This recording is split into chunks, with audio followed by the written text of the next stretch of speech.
ಆತ್ಮೀಯ ಪತ್ರಿಕಾ ಹಾಗೂ ಮಾಧ್ಯಮದ ಸ್ನೇಹಿತರೆ, ಮೊನ್ನೆಯಿಂದ ಏನು ಕೇಂದ್ರ ಚುನಾವಣಾ ಆಯೋಗ ಕೈಗೆತ್ತಿಕೊಂಡಿರುವಂತಹ SIR ಮತದಾರ ಪಟ್ಟಿಯ ಪರಿಷ್ಕರಣೆ ನಿಮಿತ್ತ ಕಲ್ಯಾಣ ಕರ್ನಾಟಕದ ಬೀದರ್, ಗುಲ್ಬರ್ಗ, ಯಾದಗಿರಿ, ರಾಯಚೂರು ಜಿಲ್ಲೆಯನ್ನು ಮುಗಿಸ್ಕೊಂಡು ನೆನ್ನೆ ದಿನ ಬಳ್ಳಾರಿ, ವಿಜಯನಗರ ಮತ್ತು ಕೊಪ್ಪಳ ಜಿಲ್ಲೆಯನ್ನು ಮುಗಿಸ್ಕೊಂಡು ಇವತ್ತು ಹಾವೇರಿನಲ್ಲಿ ಈ ಹಿಂದೂ ವಿರೋಧಿ ಕಾಂಗ್ರೆಸ್ ಸರ್ಕಾರದ ವಿರುದ್ಧ ಒಂದು ಬೃಹತ್ ಪ್ರತಿಭಟನೆಯನ್ನು ನಾವು ಹಮ್ಮಿಕೊಂಡಿದ್ದೇವೆ. ತಾವೇ ನೋಡ್ತಾ ಇದ್ದೀರಿ,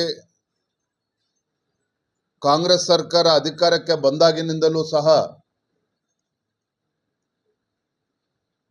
ಹಿಂದೂಗಳ ಮೇಲೆ ನಿರಂತರವಾಗಿ ದೌರ್ಜನ್ಯಗಳು ನಡೀತಾ ಇದೆ, ಕೊಲೆಗಳು ಆಗ್ತಾ ಇದ್ದಾವೆ. ರಾಜ್ಯ ಸರ್ಕಾರದ ಅಲ್ಪಸಂಖ್ಯಾತರ ಓಲೈಕೆಯ ರಾಜಕಾರಣ ಇಂಥ ಮತೀಯ ಶಕ್ತಿಗಳಿಗೆ ಒಂದು ರೀತಿ ಕರ್ನಾಟಕ ಅಂತ ಹೇಳಿದ್ರೆ ಸ್ವರ್ಗದ ಹಾಗೆ ಆಗಿದೆ. ಏನೇ ಮಾಡಿದರೂ ಸಹ, ಏನೇ ದೌರ್ಜನ್ಯಗಳು, ಕೊಲೆಗಳು ಏನೇ ನಡೆದರೂ ಸಹ ತಮ್ಮನ್ನು ರಕ್ಷಣೆ ಮಾಡ್ತಕ್ಕಂಥದಕ್ಕೆ ವಿಚಾರದಲ್ಲಿ ತಮ್ಮ ರಕ್ಷಣೆಗೆ ಕಾಂಗ್ರೆಸ್ ಸರ್ಕಾರವೇ ನಿಲ್ತದೆ ಅನ್ನುವ ಧೈರ್ಯ ಈ ಮತೀಯ ಶಕ್ತಿಗಳಿಗೆ ಬಂದಿರೋ ಪರಿಣಾಮವಾಗಿಯೇ ದಿನೇ ದಿನೇ ಇಂಥ ಪ್ರಕರಣಗಳು ಹೆಚ್ಚಾಗ್ತಾ ಇರುವಂಥದ್ದು. ಇತ್ತೀಚೆಗೆ ತಾವು ನೋಡಿದರೆ ಹಾವೇರಿ ಜಿಲ್ಲೆನಲ್ಲಿ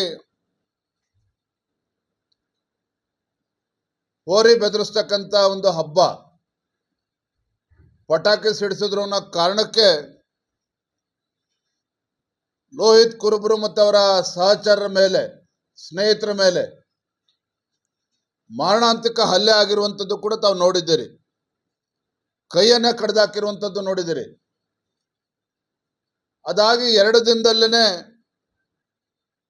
ರಟ್ಟೆಹಳ್ಳಿನಲ್ಲಿ ಶಿವಾಜಿ ರಾವ್ ಅವರ ಮರಾಠ ಸಮಾಜಕ್ಕೆ ಸೇರಿರ್ತಕ್ಕಂಥ ಶಿವಾಜಿ ರಾವ್ ಅವರ ಮೇಲೂ ಕೂಡ ಕ್ಷುಲ್ಲಕ ಕಾರಣಕ್ಕೆ ಬರ್ಬರ ಹತ್ಯೆ ಆಗಿರುವಂಥದ್ದು ಕೂಡ ತಾವು ನೋಡಿದ್ದೀರಿ. ಯಲ್ಲಾಪುರದಲ್ಲಾದಂಥ ದಲಿತ ಮಹಿಳೆಯ ಹತ್ಯೆ ಇರ್ಬೋದು, ಕೊಪ್ಪಳದಲ್ಲಿ ಗವಿಸಿದ್ದಪ್ಪನ ಮೇಲೆ ಬರ್ಬರ ಹತ್ಯೆ ಆದ ನಂತರವೂ ಕೂಡ ಅವರ ತಂದೆ ತಾಯಂದಿರು ಪ್ರತಿಭಟನೆ ಮಾಡ್ತಾ ಇದ್ದಾರೆ ಸರ್ಕಾರದ ವಿರುದ್ಧ ಅಂತ ಹೇಳಿ.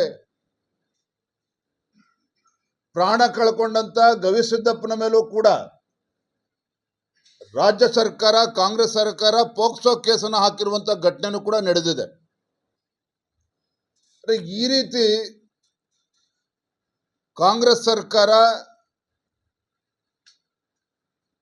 ಹಿಂದೂಗಳ ರಕ್ಷಣೆಗೆ ಬರದೇ ಇರುವಂಥದ್ದು, ಮತೀಯ ಶಕ್ತಿಗಳಿಗೆ ಆಡಳಿತ ಪಕ್ಷದ ಶಾಸಕರು, ಸಚಿವರ ಹೇಳಿಕೆಗಳು,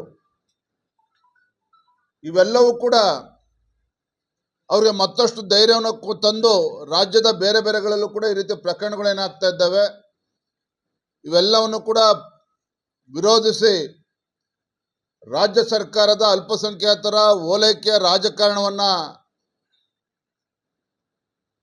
ವಿರೋಧಿಸಿ ಹಾವೇರಿನಲ್ಲಿ ಒಂದು ಬೃಹತ್ ಪ್ರತಿಭಟನೆಯನ್ನು ಕೂಡ ಹಮ್ಮಿಕೊಂಡಿದ್ದೇವೆ.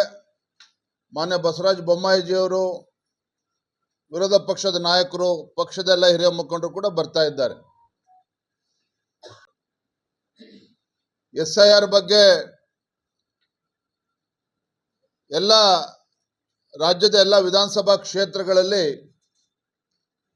ನಮ್ಮ ಕಾರ್ಯಕರ್ತರು ಒಂದು ರೀತಿ ಸವಾಲಾಗಿ ಸ್ವೀಕಾರ ಮಾಡಿದ್ದಾರೆ. ರಾಜ್ಯ ಸರ್ಕಾರದ ಷಡ್ಯಂತ್ರ, ಕುತಂತ್ರ ನಡುವೆನೂ ಕೂಡ ನಮ್ಮ ಕಾರ್ಯಕರ್ತರು ಹಗಲು ರಾತ್ರಿ ಈ ಮತದಾರ ಪಟ್ಟಿಯ ಪರಿಷ್ಕರಣೆಯಲ್ಲಿ ನಿರತರಾಗಿದ್ದಾರೆ. ಇದರ ಮಧ್ಯೆ ರಾಜ್ಯ ಸರ್ಕಾರ ಅಕ್ರಮ ವಲಸಿಗರಿಗೆ ಪರ್ಮನೆಂಟ್ ರೆಸಿಡೆಂಟ್ ಸರ್ಟಿಫಿಕೇಟ್ ಕೊಡೋದಕ್ಕೆ ಮುಂದಾಗಿರುವಂಥದ್ದು ಕೂಡ ಖಂಡನಾರ್ಹ. ನಿನ್ನೆ ರಾಜ್ಯಪಾಲರನ್ನ ನಮ್ಮ ಎಲ್ಲ ಪಕ್ಷದ ಹಿರಿಯರು ಭೇಟಿ ಮಾಡಿ ಅಲ್ಲಿ ನಮ್ಮ ಮನವಿಯನ್ನು ಕೂಡ ರಾಜ್ಯಪಾಲರ ಮುಖೇನ ಸಲ್ಲಿಸಿದ್ದೇವೆ. ಇದೆಲ್ಲದರ ನಡುವೆ ಈ ಕಾಂಗ್ರೆಸ್ ಸರ್ಕಾರಕ್ಕೆ ರಾಜ್ಯದ ರೈತರ ಬಗ್ಗೆ ಒಂದು ರೀತಿ ಅಸಡ್ಡೆ. ಕಾಂಗ್ರೆಸ್ ಸರ್ಕಾರಕ್ಕೆ ರೈತರ ವಿಚಾರವನ್ನ ಯಾವುದನ್ನು ಕೂಡ ಗಂಭೀರವಾಗಿ ತೆಗೆದುಕೊಳ್ಳದೆ ಇರತಕ್ಕಂಥದ್ದು ಕೂಡ ನಾವು ನೋಡ್ತಾ ಇದ್ದೇವೆ. ಇದೇ ತುಂಗಭದ್ರಾ ಹೊಸಪೇಟೆನಲ್ಲಿರ್ತಕ್ಕಂಥ ತುಂಗಭದ್ರಾ ಜಲಾಶಯ ವಿಚಾರದಲ್ಲಿ ಕ್ರಸ್ಟ್ ಗೇಟ್ಗಳನ್ನ ರಿಪೇರಿ ಮಾಡೋದಕ್ಕೆ 24 ತಿಂಗಳು ಬೇಕಾಯಿತು. ಇದೆ ಮಾನ್ಯ ಡಿ.ಕೆ. ಶಿವಕುಮಾರ್ಗೆ, ಅಂದಿನ ನೀರಾವರಿ ಸಚಿವರಿಗೆ. ಆದರೆ ಮುಖ್ಯಮಂತ್ರಿಗಳಾಗಿ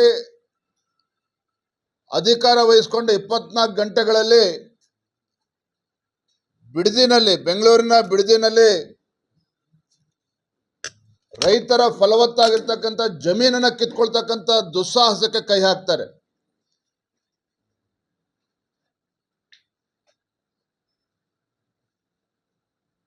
ನಿನ್ನೆ ಮುಖ್ಯಮಂತ್ರಿಗಳ ಹೇಳಿಕೆಯನ್ನು ಕೂಡ ನಾನು ಗಮನಿಸಿದ್ದೇನೆ. ನಾವು ರಾಜ್ಯ ಸರ್ಕಾರ ರೈತರಿಂದ ಬಲವಂತವಾಗಿ ಜಮೀನನ್ನ ಕಸ್ಕೊಳ್ಳೋದಿಲ್ಲ. ಯಾರು ಸ್ವ ಇಚ್ಛೆಯಿಂದ ವಾಲಂಟಿಯರ್ ಆಗಿ ಯಾರು ರೈತರು ಮುಂದೆ ಬರ್ತಾರೆ ಅವರ ಜಮೀನುಗಳನ್ನು ಮಾತ್ರ ತೆಗೆದುಕೊಳ್ತೇವೆ ಅನ್ನೋ ಮಾತನ್ನು ಕೂಡ ಹೇಳ್ತಾ ಇದ್ದಾರೆ. ಆದರೆ ವಾಸ್ತವಿಕ ಸತ್ಯ ಏನು ಅಂತ ಹೇಳಿದ್ರೆ,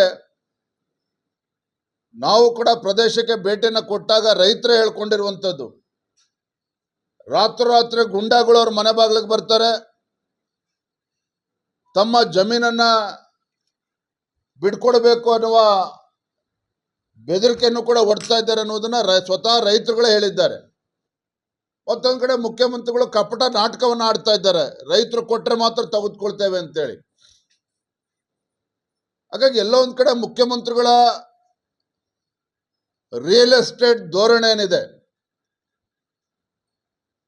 ಮುಖ್ಯಮಂತ್ರಿಗಳಾದ್ಮೇಲೂ ಕೂಡ ಆ ರಿಯಲ್ ಎಸ್ಟೇಟ್ ಧೋರಣೆಯಿಂದ ಹೊರಗೆ ಬರದೇ ಇರತಕ್ಕಂಥದ್ದು ಸ್ಪಷ್ಟವಾಗಿ ಗೊತ್ತಾಗ್ತಾ ಇದೆ. ಹಾಗಂತ ಹೇಳಿ ನಾವು ಸ್ಯಾಟಲೈಟ್ ಟೌನ್ಶಿಪ್ ಅನ್ನು ವಿರೋಧ ಮಾಡ್ತೀವ? ಖಂಡಿತ ಇಲ್ಲ. ನಾವು ಅವತ್ತಿನೂ ಕೂಡ ಸ್ಪಷ್ಟಪಡಿಸ್ತಾ ಇದ್ದೇವೆ, ರಾಜ್ಯದ ಮತ್ತು ದೇಶದ ಕೈಗಾರಿಕಾ ನೀತಿಗಳು ಸ್ಪಷ್ಟವಾಗಿದ್ದಾವೆ. 70% ರೈತರು ಒಪ್ಕೊಂಡ್ರೆ ಯಾವುದೇ ಒಂದು ಭೂ ಸ್ವಾಧೀನವನ್ನ ಮಾಡ್ಬೋದು ಅನ್ನೋದು ಕೂಡ ಗೊತ್ತಿದ್ರೂ ಸಹ ಬಹಳ ಮಾನ್ಯ ಡಿ.ಕೆ. ಶಿವಕುಮಾರ್ ಅವರು ಬಹಳ ಚಾಣಾಕ್ಷತನದಿಂದ ಸಿದ್ದರಾಮಯ್ಯನವರು ಮುಖ್ಯಮಂತ್ರಿಗಳು ಇದ್ದಾಗಲೇ ರಾಮನಗರ ಜಿಲ್ಲೆ ಹೆಸರನ್ನು ಕೂಡ ಬದಲಾವಣೆ ಮಾಡಿದ್ರು. ಹೆಸರು ಬದಲಾವಣೆ ಮಾಡಿದ ಮೊದಲ ಹಂತ ಅಷ್ಟೇನೆ. ಈಗ ರೈತರ ಜಮೀನನ್ನು ಕೂಡ ಕಸ್ಕೊಳ್ಳೋಕೆ ಹೊರಟಿದ್ದಾರೆ. ಬಿಡದಿ ಟೌನ್ಶಿಪ್ ಅನ್ನ ಉಪನಗರದ ನೆಪದಲ್ಲಿ ಅಲ್ಲಿ ರೈತರೇ ಮಾತನಾಡ್ತಾ ಇದ್ದದ್ದು ನಾನು ಕೇಳಿದ್ದೇನೆ. ಮುಖ್ಯಮಂತ್ರಿಗಳು ಸಾವಿರಾರು ಎಕರೆ ಜಮೀನಿನಲ್ಲಿ ಒಡೆಯರಿದ್ದಾರೆ, ಅವರೇನೆ. ಅವರ ಬಂಧು ಬಳಗದವ್ರು ಎಲ್ಲರೂ ಕೂಡ 100 ಎಕರೆ 1000 ಎಕರೆನ ಇಟ್ಕೊಂಡಿದ್ದಾರೆ. ಸಣ್ಣ ರೈತರು ಹೊಟ್ಟೆ ಮೇಲೆ ಹೊಡಿತಕ್ಕಂಥ ಕೆಲಸ ಮಾಡೋದಕ್ಕೆ ಹೊರಟಿದ್ದಾರೆ ಮುಖ್ಯಮಂತ್ರಿಗಳು ಅನ್ನೋ ಆರೋಪವನ್ನು ಕೂಡ ಸ್ಥಳೀಯ ರೈತರು ಹೇಳಿರುವಂಥದ್ದು ಕೂಡ ನಾನು ಕೇಳಿದ್ದೇನೆ. ಹಾಗಾಗಿ ತಮ್ಮ ಮುಖೇನ ಈ ರಾಜ್ಯದ ಮುಖ್ಯಮಂತ್ರಿಗಳಿಗೆ ನಾನು ಮತ್ತೊಮ್ಮೆ ಆಗ್ರಹ ಪಡಿಸ್ತಾ ಇದ್ದೇನೆ, ರೈತರನ್ನ ಒಕ್ಕಲೆಬ್ಬಿಸುವಂತ ಕೆಲಸ ನೀವು ಮಾಡಬೇಡಿ.